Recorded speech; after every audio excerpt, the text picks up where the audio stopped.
Podcast Answer Man, episode number 315. Entertaining, educational, and encouraging content that makes a difference. This is GSPN.TV. Join the community. Hey everybody, Mark Mason here from LateNightInternetMarketing.com. I've got 2 degrees in electrical engineering, and when I have a podcast question, I call Cliff Ravenscraft. He is the podcast answer man.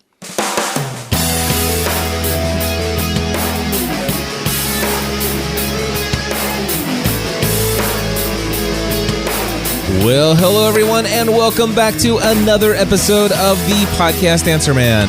My name is Cliff Ravenscraft, and this, my friends, is the podcast about podcasting, helping you take your show to the next level.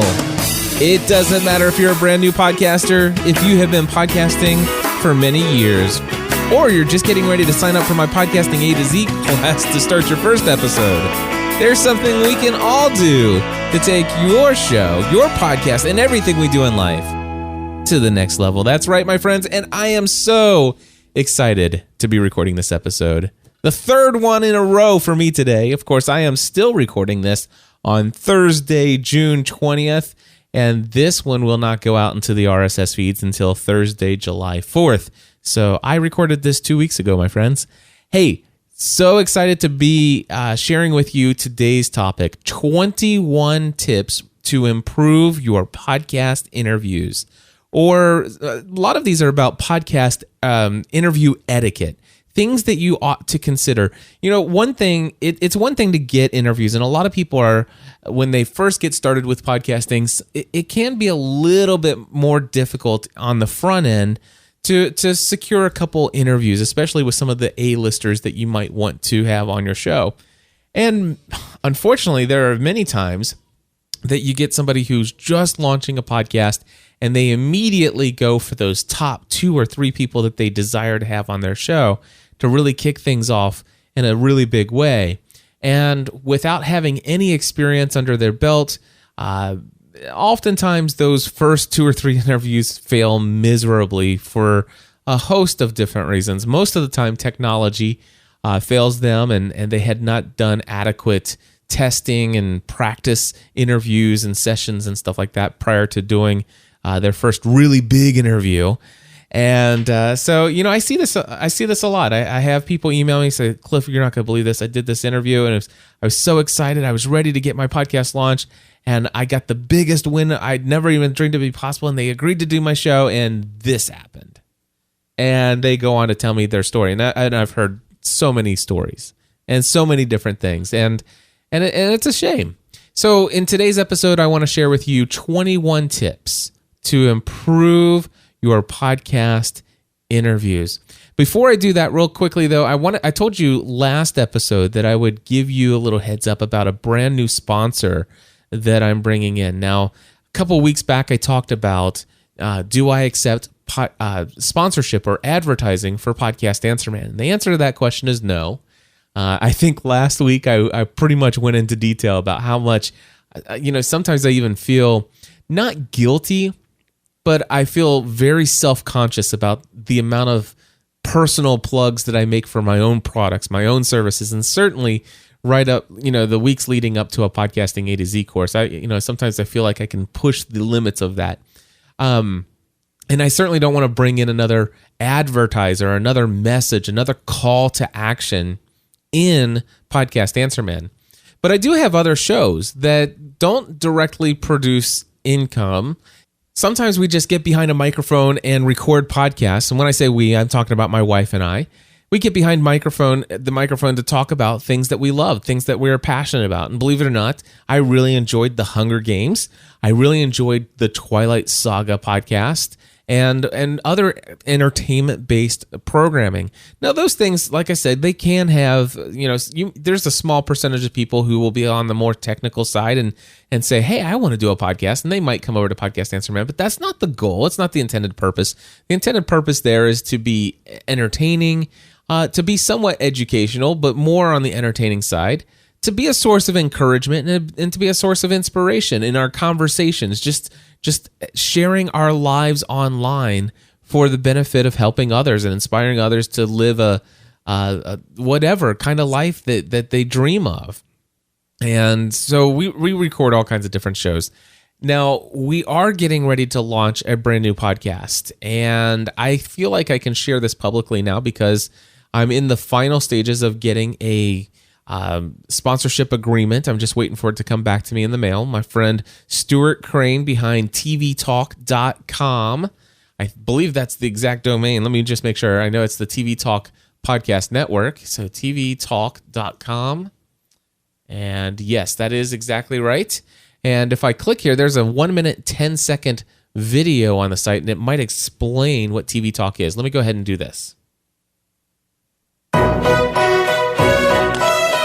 Okay, admit it. There's at least one TV show you just can't get enough of. And for those shows, watching just isn't enough. You want to watch them, talk about them, and listen to what other fans are saying. You see that? TV Talk is a new app for fans like you who want to talk about their favorite shows wherever they are. Here's how it works. First, all you have to do is watch your show. Once the show starts, open up the TV Talk app on your smartphone or tablet and, well, talk. You can record your comments about your favorite characters or mind-blowing plot twists. The next morning, you and fans everywhere can listen to a talk show that's all about the episode and highlights the best comments from the night before, maybe even yours. And even if you DVR your shows or watch them later on demand, don't worry, TV Talk is available on demand too.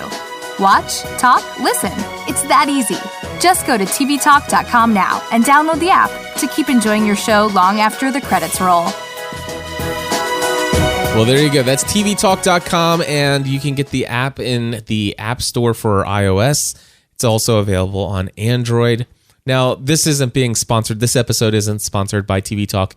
But anyway, I just want to say that I'm excited to say that TV Talk is picking up a sponsorship, will be picking up a sponsorship. I'm pretty sure it's okay for me to talk about this.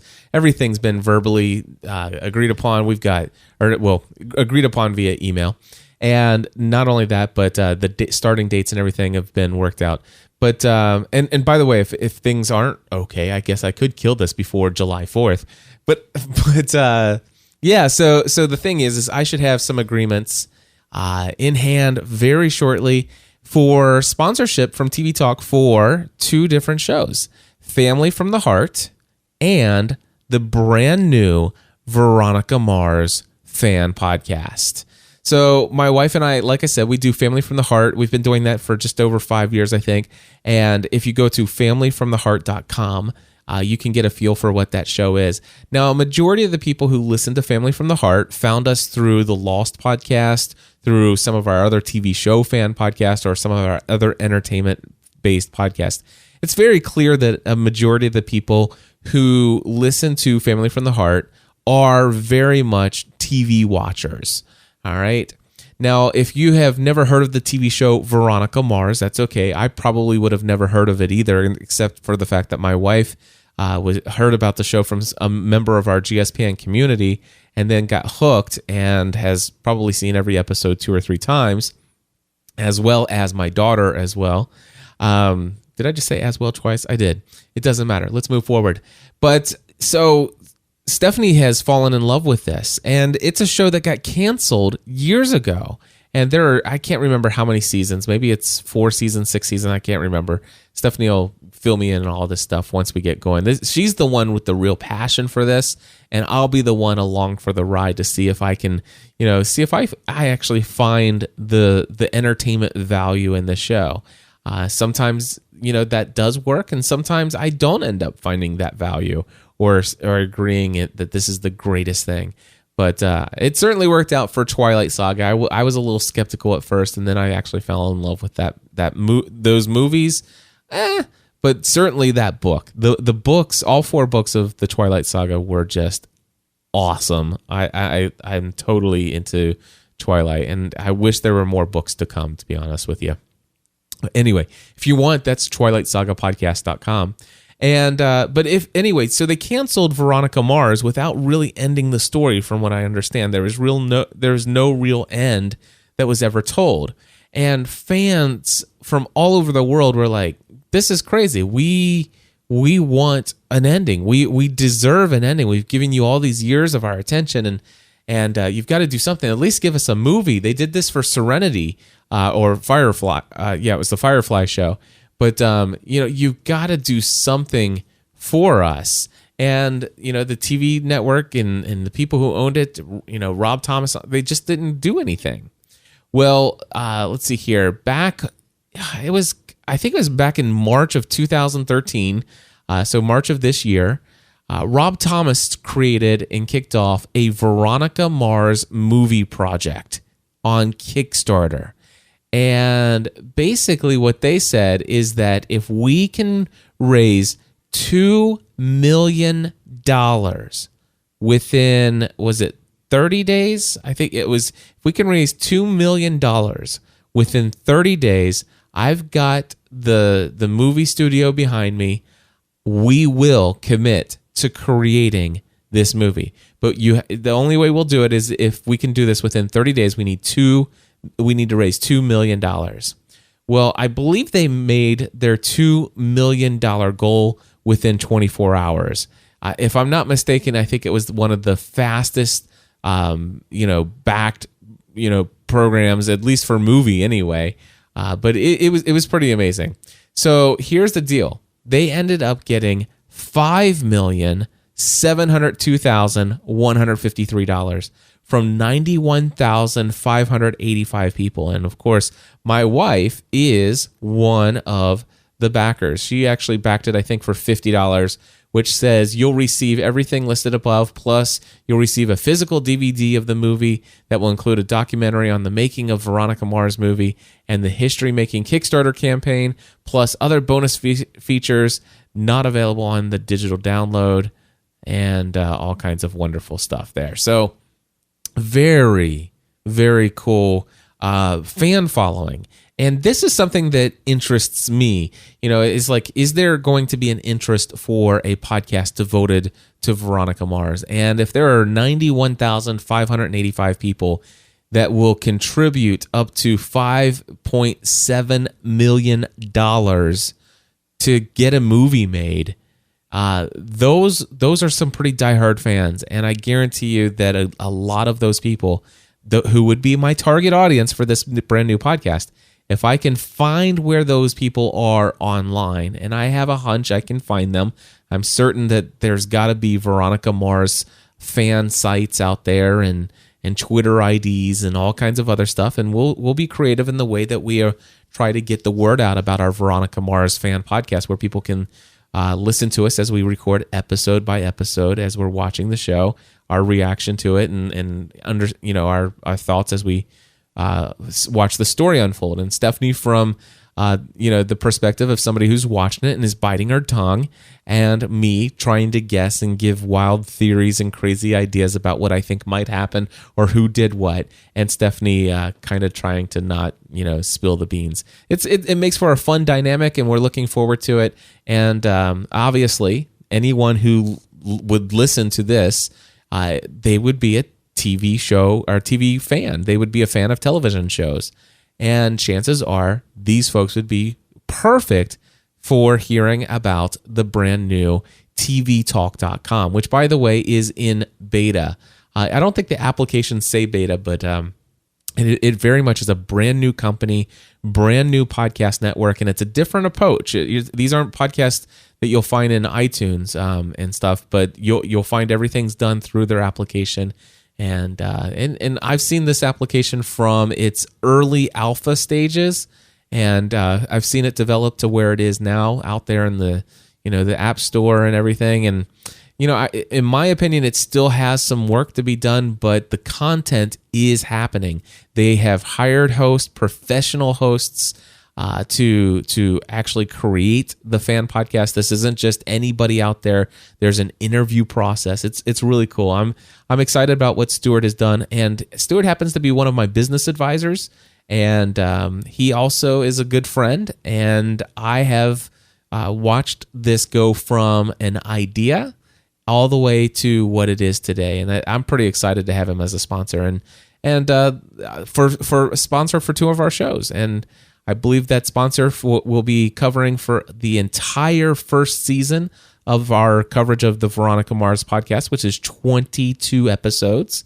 And I believe I think it's going to be right after we get back from vacation. So right around late July or first week in August, I'll have to look at the last emails that we sent back and forth with each other. But anyway, Family from the Heart is getting sponsorship all the way through the end of 2013, which is really cool. And as far, I won't share dollar figures or anything like that, but it's substantial. It's good. It's very good. And it's much better than what most people would ever think to work out. And I believe it will be a total win for them. And I know that it'll be a win for us. And it's our hope that we'll find all those Veronica Mars fans out there. Yeah, my goal is to probably, I hate to throw numbers out there, but my goal is to get probably at least 10,000 of those 91,585 people who contributed to the Kickstarter campaign. So a minimum of 10,000 of them by the end of the first season of coverage. But yeah, so how did this sponsorship come about? Just like any of my other sponsorships, out of a relationship. Well, I guess the Virtual Assistant podcast didn't come out of a relationship. Instead, the virtualassistant.com podcast, that one came out of, well, I guess it did come out of a relationship. I had a relationship with Contemporary VA, who was the firm that was the employer for my virtual assistant who found me. And when she found me and I decided I wanted to work with her, I was working with her through this firm.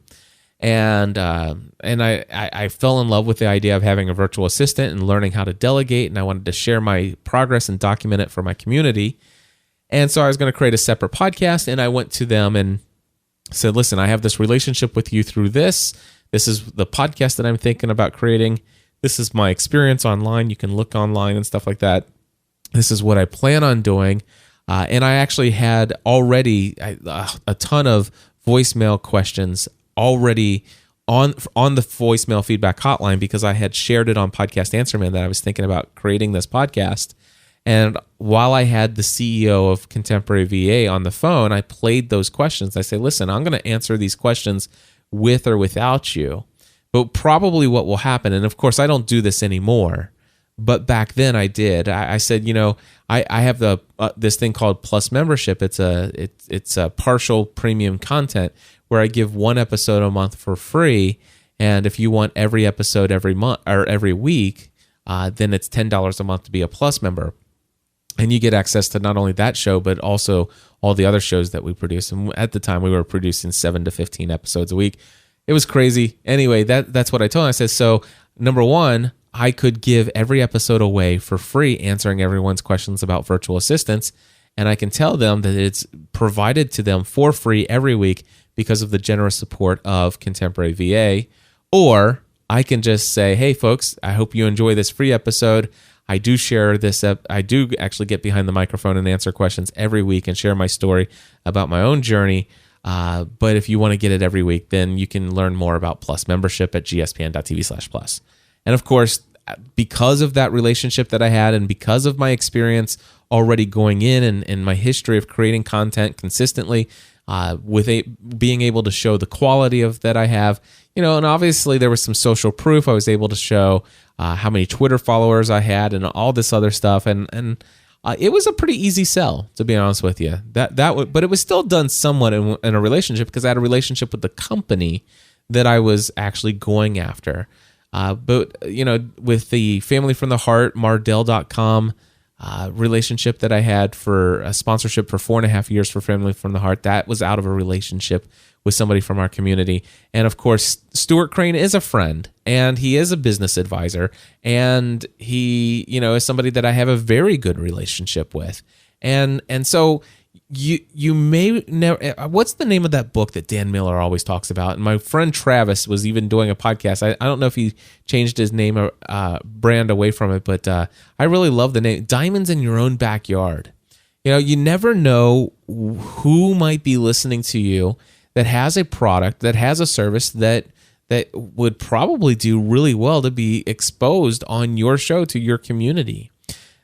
Before you get into that mode, though, take some time and build your community. Build the relationships with your community. See, here's the deal.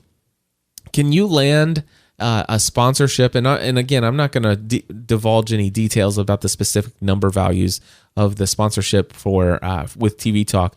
But let's just ask this. This is a hypothetical, and it's not the numbers that we're talking about here.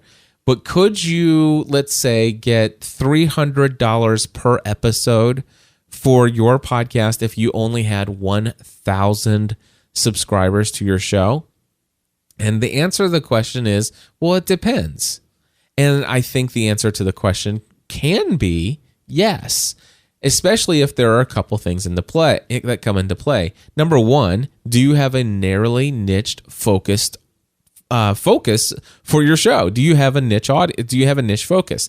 For me, this show is Podcast Answer Man. It's all about podcasting. As you can imagine, I have people who want to sponsor Podcast Answer Man. I've been offered $1,000 per episode. So that's an extra $4,000 per month of income that I've been offered from multiple companies to sponsor Podcast Answer Man. And I've said no every single time. Podcast Answer Man generates far more than $4,000 in income, not directly from advertising or sponsorship, but by all those other little things that I mention all the time here on Podcast Answer Man. I try to usually put most of it at the end. But So it generates, I know that Podcast Answer Man is highly valuable. Family from the Heart, I happen to know that, we had a pretty decent, substantial amount per episode that we received. And there were many months that Mardel.com sold $12,000, $14,000, more than $20,000 in a single month of their online store products, such as Bibles, homeschool curriculum, and Christian books and movies and CDs. So, and by the way, Family from the Heart had just under 1,000 subscribers for those 4.5 years. There was a time when it had just a little over 1,000, maybe 1,200, 1,400. But let me tell you something. Those are some pretty die-hard community members. So number one, is there a narrowly niched focus? And for Family from the Heart, it worked out for the Christian bookstore because my wife and I are Christians, and we have a very Christian-oriented focus on the show. Not that we actually quote scriptures or say, here's the 3 spiritual things that we learned this week. I mean, we live our lives authentically as Christians, and sometimes a little too authentic for many Christians out there in Family from the Heart. But it worked. That worked out. So it was easy for Mardel to see the value in the connected audience, the relationships that we had. So it wasn't just the narrow niche, but it was also the fact that we had a relationship with the members of the GSPN community, or the Family from the Heart listeners. Out of, even today, out of, let's just say, I think it's somewhere between 700 to 850 per episode that we're getting on Family from the Heart right now. Let's just say out of 700, I can actually give you the first name, last name, email address, and at least 1 to 5 personal details of over 500 of those subscribers. Guaranteed, I can pull them up and tell you all about them. You give me a name, you give me a first name, last name, and I'll give you all the other information. You give me a Twitter ID, I'll go look them up and tell you their first name, last name, and all the information. And I know this because I track all that stuff. I build those relationships over years. Veronica Mars, very simple as well. And by the way, why would TV Talk again be interested in Family from the Heart? And it's because the primary way we've gained the subscribers that we have was because we share this shared passion for TV shows. All right, and it makes sense. So can you do this?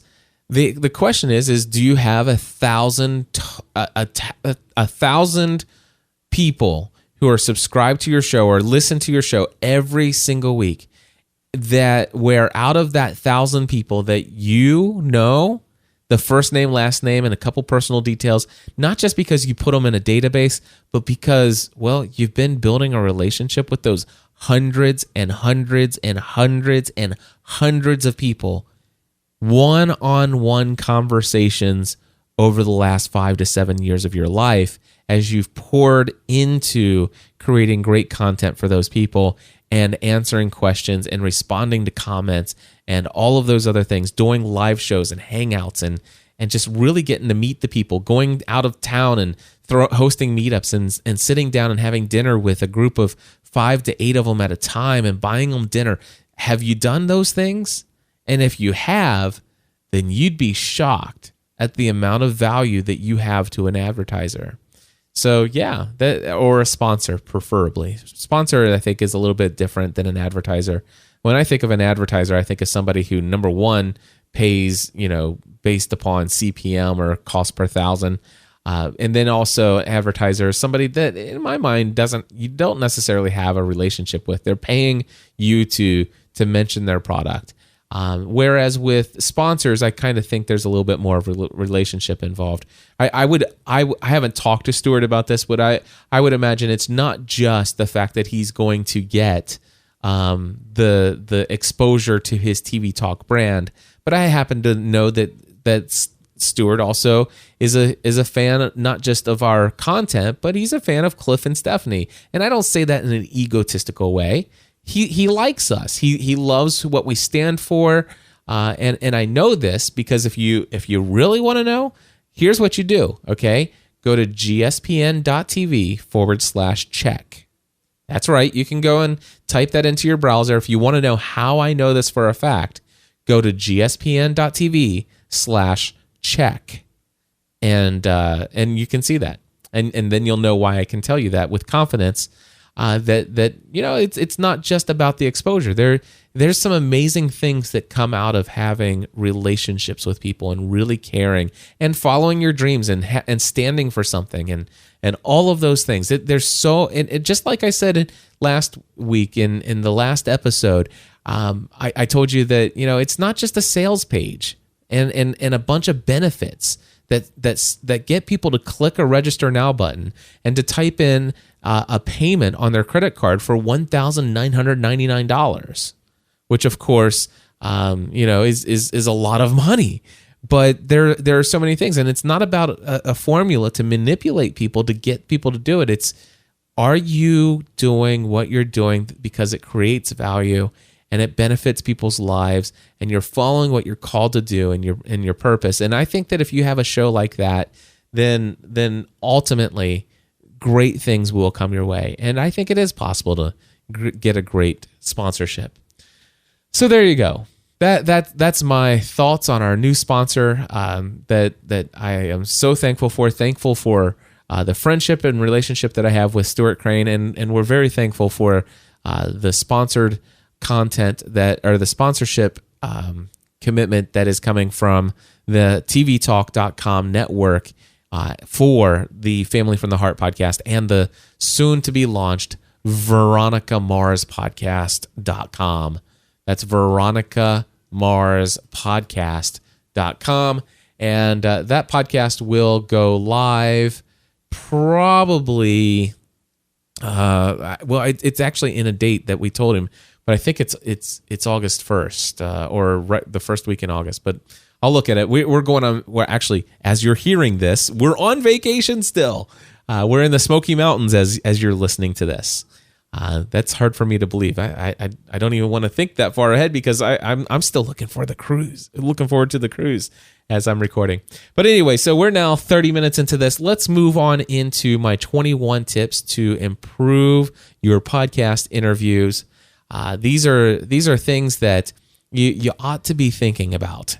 I won't should on you because I'm not going to tell you what you should do. Although I think I might actually have the word should in here several times, so maybe I will. But here are 21 tips that will help you improve your interview process, and some of this is etiquette.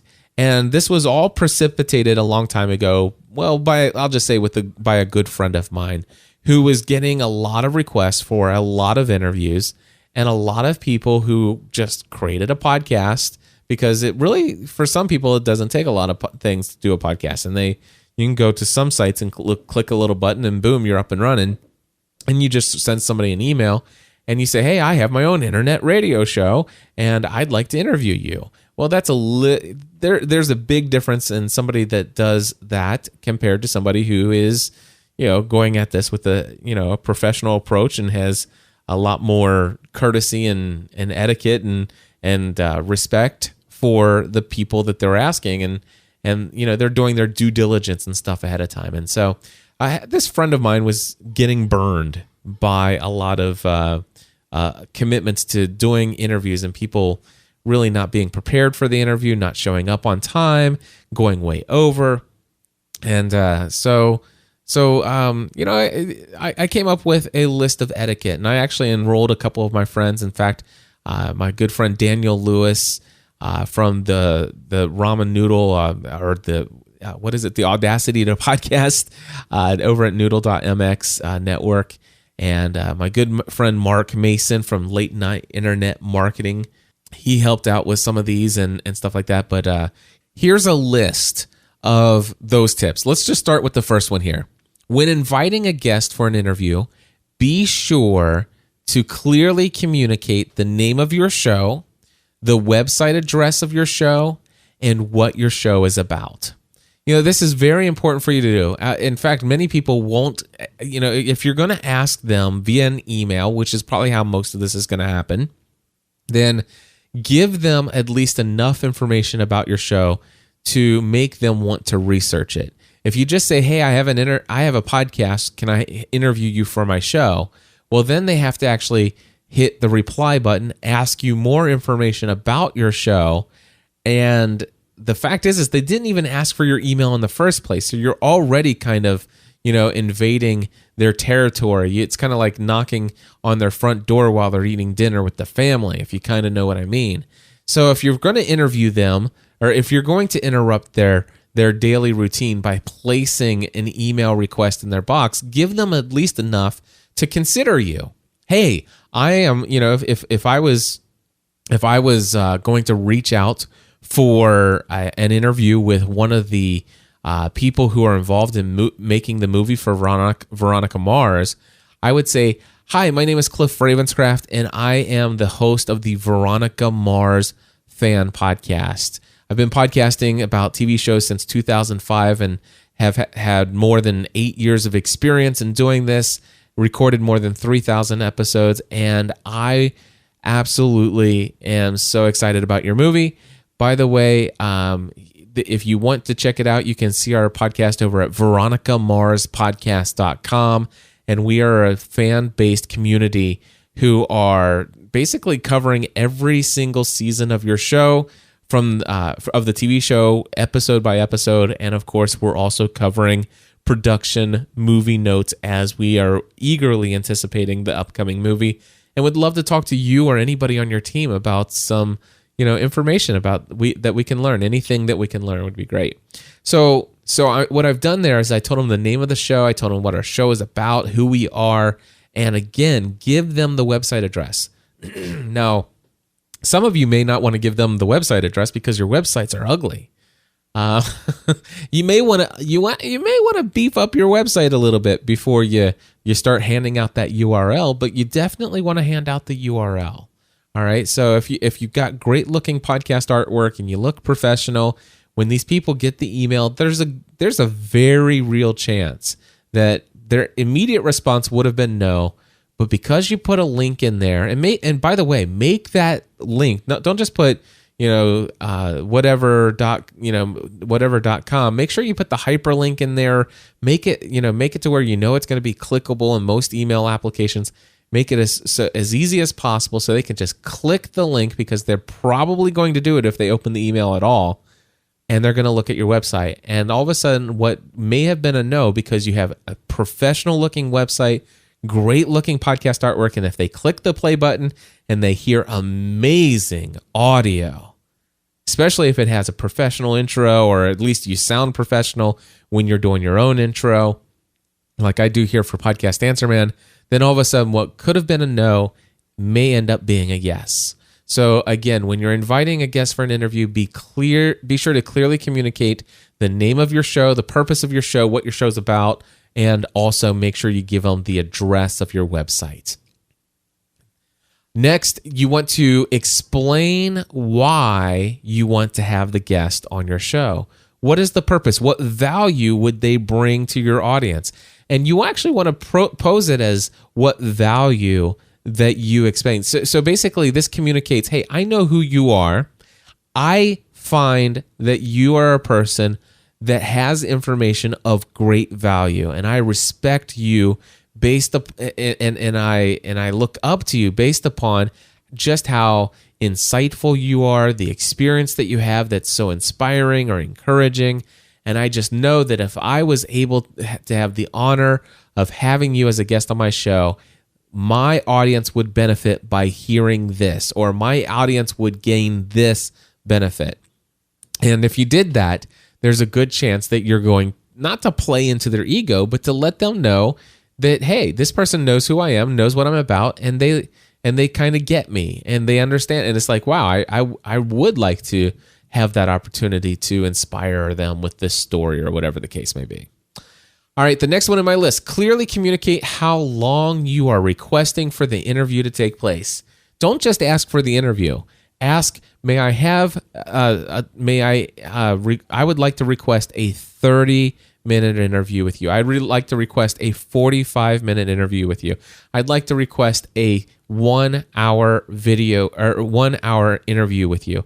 Don't ask for an interview without telling them how long the interview will be, because that could factor into whether or not they're going to give you that time.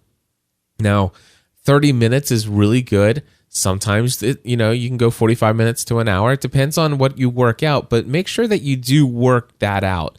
You could actually say, I would love to request an hour of your time to do an interview. However, I'm willing to concede and do 30 minutes if that better suits your schedule. And just work with them. Be flexible with what they choose.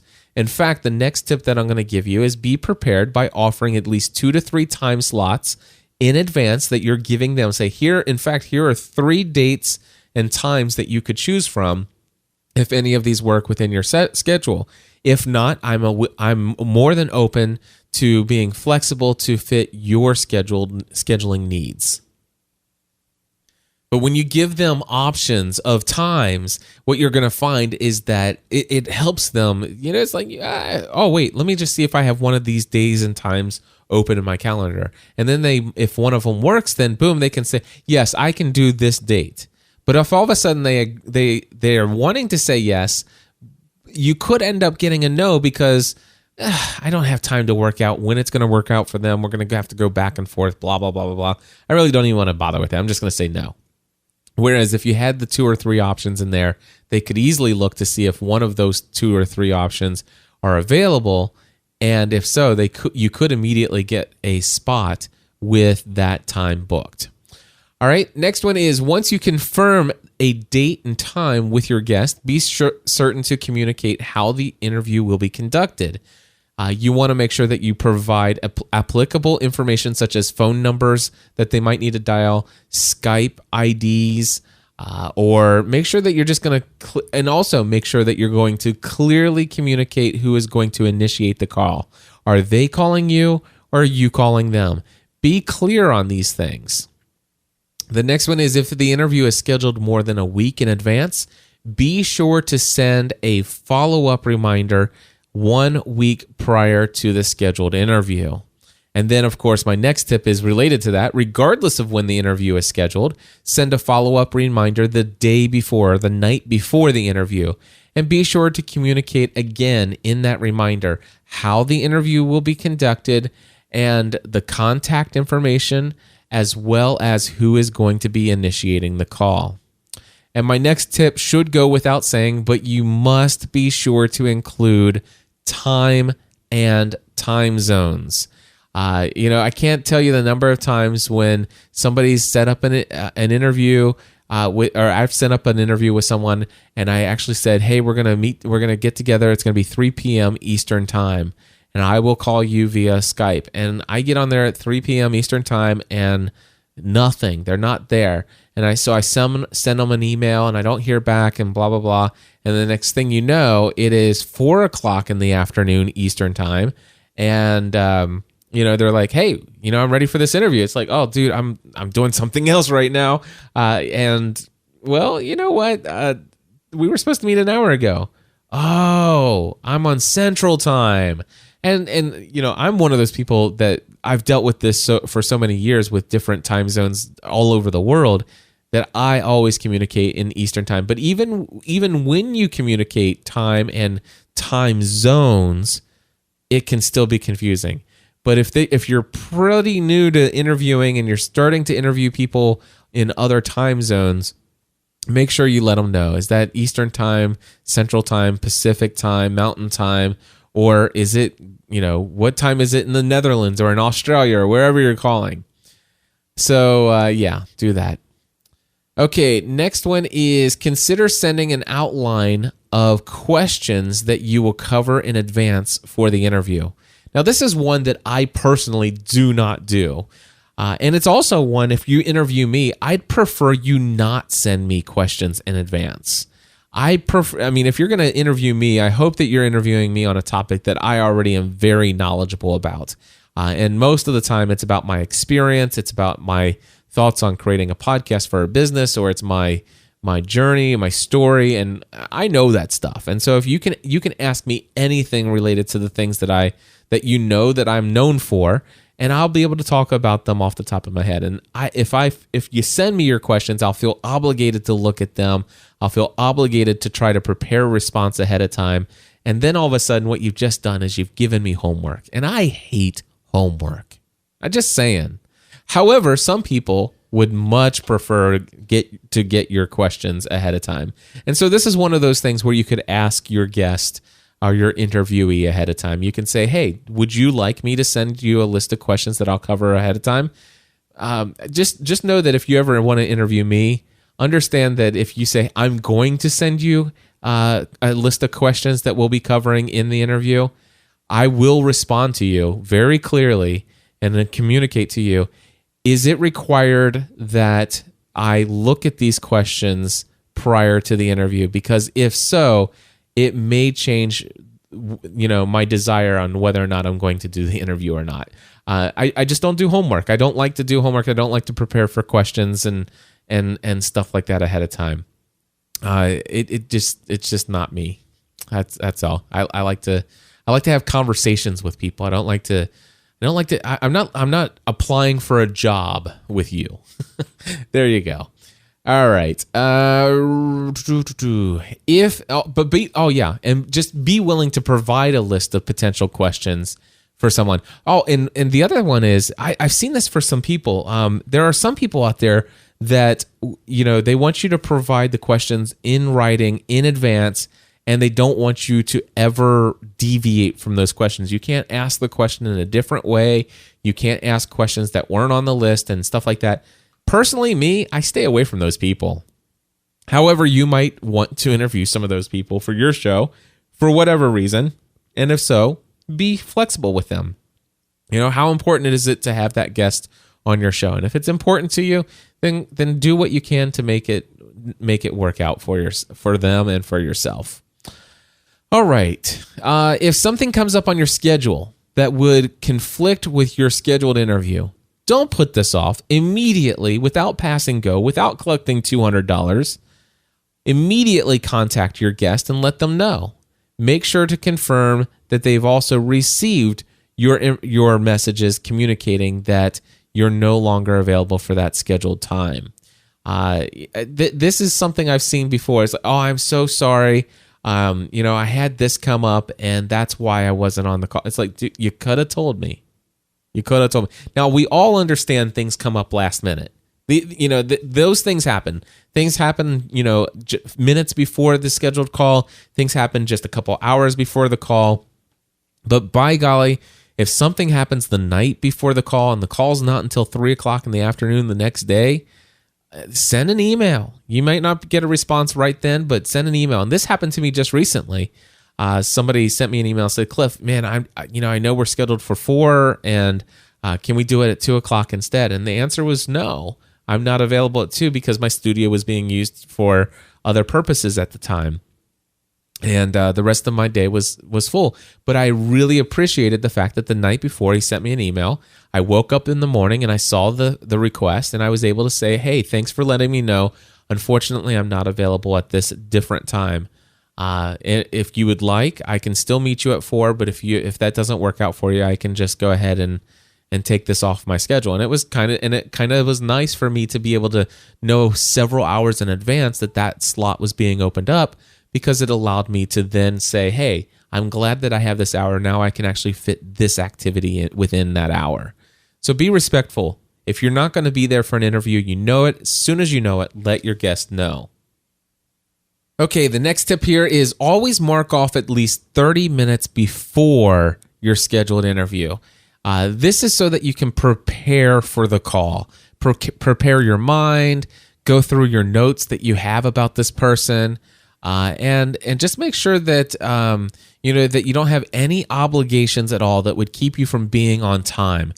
This means that don't go scheduling 5 interviews all back to back with only 15-minute buffers in between. All right, because there's a good chance that your call before is going to go over. So leave yourself a little margin. Make sure that you're going to be able to be 30 minutes before you even need to answer the phone or pick up the Skype, answer the Skype call. 30 minutes before, be 100% prepared to go early if all of a sudden that person calls you in 10 minutes earlier. Be prepared, be ready. Don't be thrown off guard if they call you a few minutes early and say, hey, I just need a few more minutes. That's not how you want to do things. You want to be, give yourself a little margin beforehand. And of course, again, prepare yourself. And I'm going to give you some of the things that you can do to prepare yourself in just a moment. But the next thing on my list here is call your guest on time. If you're initiating the call, seriously, be very respectful of their time. Don't call them 5 minutes early. Don't call them 5 minutes late. Call them on time. The next one also has a lot to do with respecting your guest, and that is do not go over your scheduled time for the interview. Remember, we want to let people know ahead of time, this is a 30-minute interview. This is a 45-minute interview. This is a 60-minute interview. If you have scheduled 30 minutes with that person to start at 3 p.m. Eastern Time, then at 3:27 p.m., you are winding down that interview. And you are at the spot where at 3:30 p.m. sharp, you're ready to stop the call. It's over and it can be done. All right. Be very respectful of your time. Now, you may develop a good rapport with the person, and all of a sudden it's like now and at around 26 or 27 minutes, it's like, okay, I know that we're only scheduled for 30 minutes. I want to be respectful of your time. So I've got one last question. And if all of a sudden they say, well, if you've got time, I've got time, that's when you can continue on. But here's one thing I can tell you.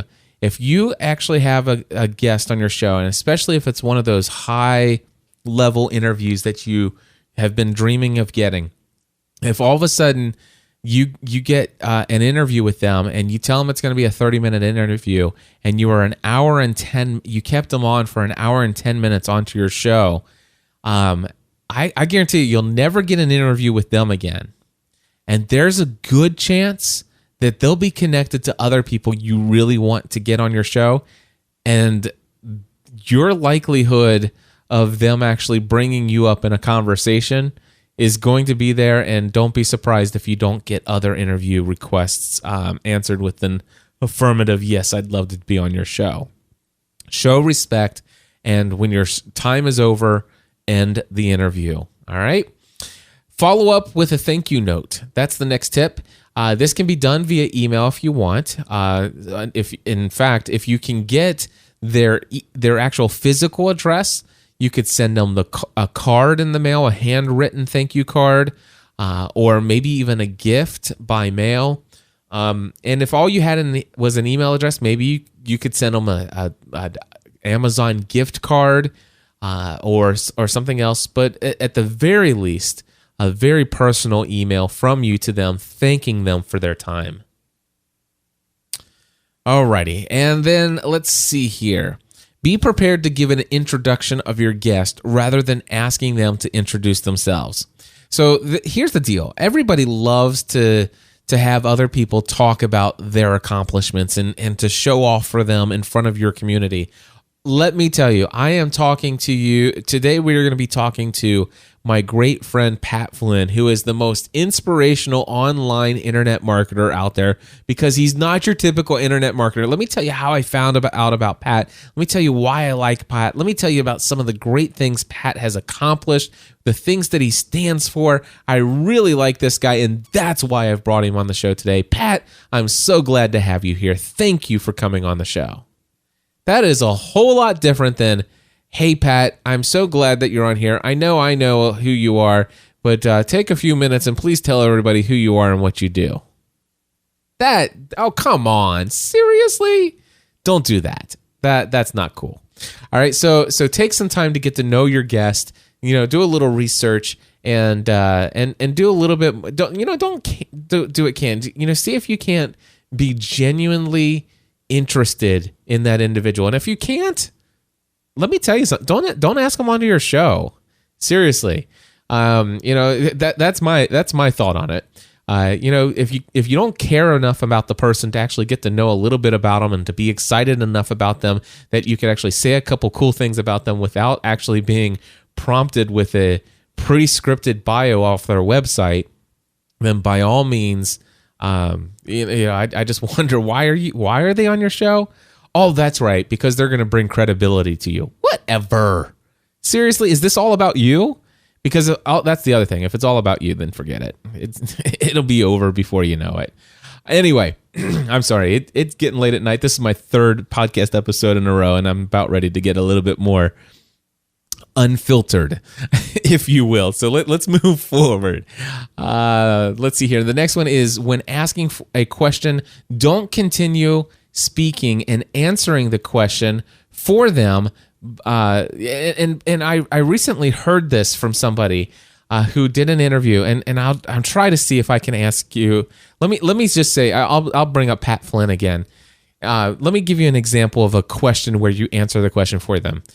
So here's the question. The question is, hey Pat, can you tell me what is your greatest tip for sending out emails on your newsletter list?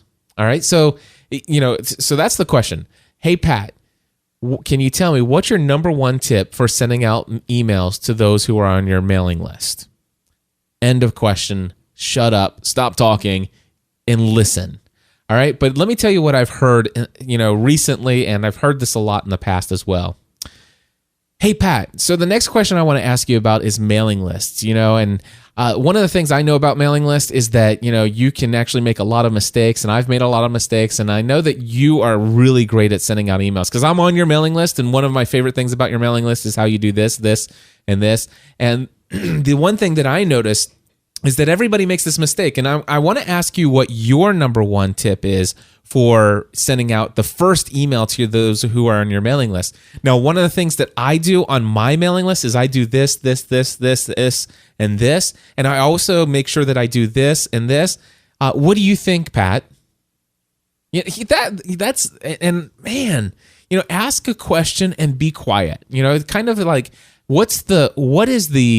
think about this. What is the quickest way I can state this question with the fewest amount of words where the heart of the question will be conveyed clearly to my audience and to my interviewee, and then bite my tongue and not say another word? It's like, seriously.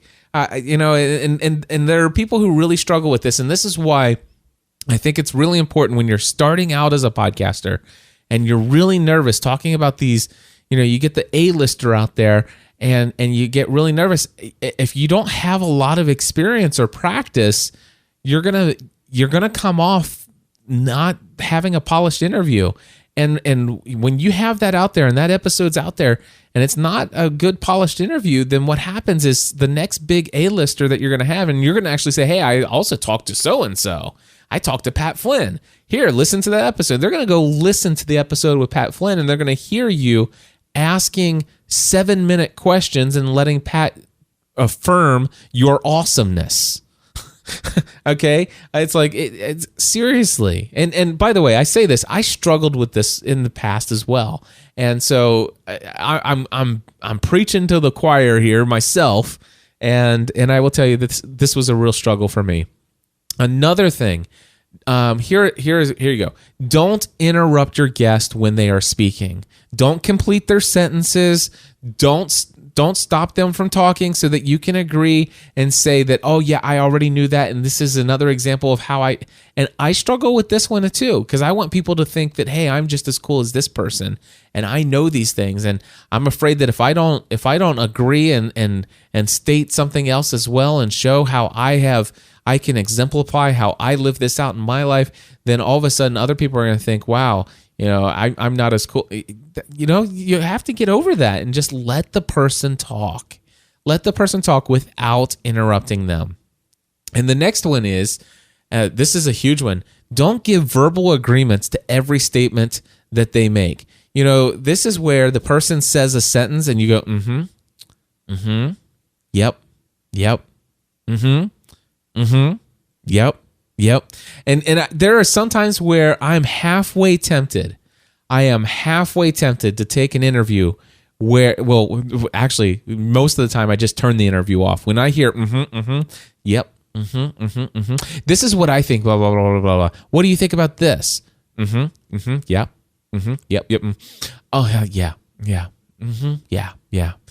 So the first thing that I do is I turn it off, but I'm halfway tempted to run back into my studio, go and get the original MP3 of that, download it, and take out every single thing except for where they said, yeah, and show them that they got 10 minutes of uh-huhs in there. Gosh, that's annoying.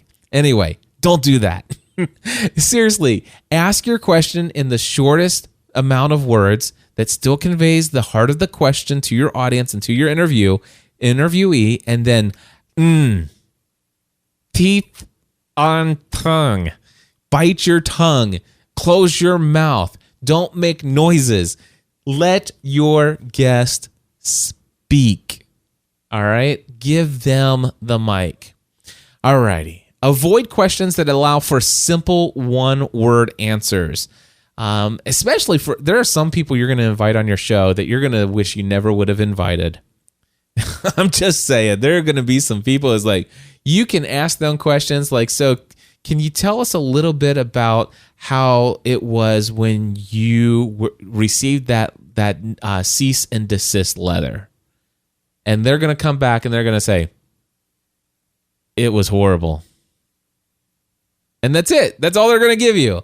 Now that one's on them, but every now and then, don't ask them. So, were you upset when you got the cease and desist letter? Because the answer to that question is yes or no. Now, somebody who's a good interviewee is going to say yes. Now, let me tell you what happened. In fact, I was so upset that I did this. But some people are they're just going to be nervous to be on your show, and they're just going to give a yes or no answer. And you're going to kill the conversation, and it's going to be boring to listen to. So don't give questions, or you should avoid. And there I did. I tried to avoid shooting on you, but you should avoid questions that allow for simple one-word answers. Try to get questions that are open-ended and allow for conversation.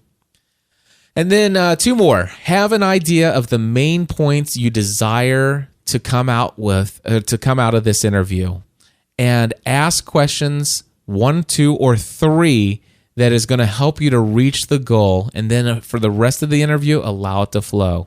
So if I have 30 minutes with an A-list interviewee guest, somebody like a Michael Hyatt or a Dan Miller or a Dave Ramsey, there are 3 things I really hope to get out of Dave Ramsey. Number 1, Dave Ramsey, can you tell us what it was like when you had lost everything and you're building what is currently today this financial peace empire, can you tell me what it was like month by month doing this on a folding card table? Were there times where you couldn't pay the bills? Were there times when you cried about just the weight and the stress? That's number one. Take me back and explain to me the mindset that you had back then. Number two, what was it like to do this? And so I want to know, there are three things that I'm hoping to get from Dave, and I'm gonna ask him. I'm gonna keep asking him questions that drive us closer to those three things. Now, if I only get one of them out or two of them out, that's fine. But if I get all three of them out, that's fine. That's great. But the idea is to not have pre-scripted questions all written out, but three things, three items that you hope that will come out in the conversation, and three goals to achieve by having that conversation, and try to achieve those goals. Make it a game to achieve those goals. And I like that approach a whole lot more than having a preset, pre-scripted amount of questions that you ask in order. And there's nothing I despise more than to listen to an interview where all of a sudden the interviewee asks question number one, he gets an answer, and then all of a sudden it could have gone on so much deeper, so much more rich of a conversation, but instead we go to dry, boring question number two, and then all of a sudden that guest is ready to pour their heart out, but there's no time because there's 7 more pre-scripted questions. And then question number 3 comes, and then all of a sudden the guest starts going on, and that leads them to a recollection of something, and they start sharing. And finally the interviewee's getting a little bit nervous because there's still 4 more questions to get to, or 3 more questions to do. And then all of a sudden, question number 7, the interviewee, the interviewer, the podcaster, asks the scripted question, and the answer was already given as an offshoot of something that the person answered earlier. It's like, you didn't even listen. Oh my goodness. And so that's the other thing.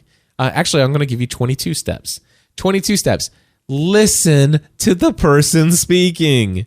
And I have been guilty of wondering, oh my gosh, what's my next question? What's my next question? And not listening to them as they're speaking. I wonder if I've actually even done that one, where I asked somebody a question right after they just answered, giving an answer for that question right after or right before my asking it. Anyway. And then, of course, the final one that I had written down here, make sure that you learn how to pronounce the name of your guest. Dr. Pei Kang, Ijama Eleazu. You want to actually ask them, can you write that out in pronunciation form? What does it sound like? And Ijama Eleazu is something that I practiced and stuff like that before. And of course, I didn't interview Ijama, but I actually did communicate her name verbally many times during our live group coaching calls. And I didn't want to, Iojima, and I didn't want to, Elehayazu. I wanted to make sure that I was saying it correctly. And so one of the first things I did when she introduced herself, I said, can you help me understand how to pronounce your name? And that's where, and she's like, oh my gosh, I've never heard somebody say Ijama Eleazu for the first time, right? Like that. That was very cool. And it means something to them when you go out of your way to correctly pronounce their name, especially when they have those difficult ones. Well, my friends, that is it. Those are 22 tips that will help you improve your podcast interviews and certainly help you to, find ways to respect the guests that do say yes to coming onto your show. And now I am finished recording 3 Podcast Answer Man episodes in one day. My voice is almost gone, but I am so thankful that I've done it, and now I can go away for a 2-week vacation, which by the time you're hearing this, I'm almost finished with my 2nd week of vacation, and I'm enjoying my time with my family. God willing that nothing bad happens, but I am enjoying my time with my family, and at the same time, this episode was automatically pre-scheduled to deliver to you on Thursday, July 4th. Which, by the way, since it is Thursday, July 4th, there is only a few more weeks until our July 22nd launch of Podcasting A to Z. Now, by the time that this episode goes live, I have no idea how many seats are available. But if you want in, email me, cliff@podcastanswerman.com, and see if there are any spots left. Or you can go to podcastingatozz.com. Again, that's podcastingatozz.com. Click the register button and see if it lets you in. If it actually gives you a little message that says, quantity not available or out of stock, then send me an email, cliff@podcastanswerman.com, and I'll let you know if there's anything that can be done. But anyway, looking forward to it. Looking forward to having as many of you as possible in that A to Z course. And that's it. For those of us who are in the United States, happy 4th of July. I hope that you are all safe. Don't get burned with fireworks. Don't go out drinking and driving and all that other stuff. And you may want to stay off of many of those roads as possible for the people out there that maybe aren't being as cautious with their lives. I just pray that each and every one of you are safe. And again, I thank you for the opportunity to come and speak to you each and every week. I'm very blessed to have you out there in this community. And we'll be back again. I'll be back in the studio next week. And that's it. Thank you very much. Oh, one thing. Bluehost. I did have somebody, mcprodnet.com. I don't know what that stands for, but MC, that's like, it says, it stands for MC, Mary Charlie, MC Production Network. Thank you to mcprodnet.com for signing up for their hosting account through Bluehost and using my affiliate link. I appreciate that. You can learn all about my thoughts on hosting at podcastanswerman.com/hosting. And with that, I can now stop talking. God bless you all. We'll talk to you soon. Bye-bye. Helping you to get the thing you do to the next level.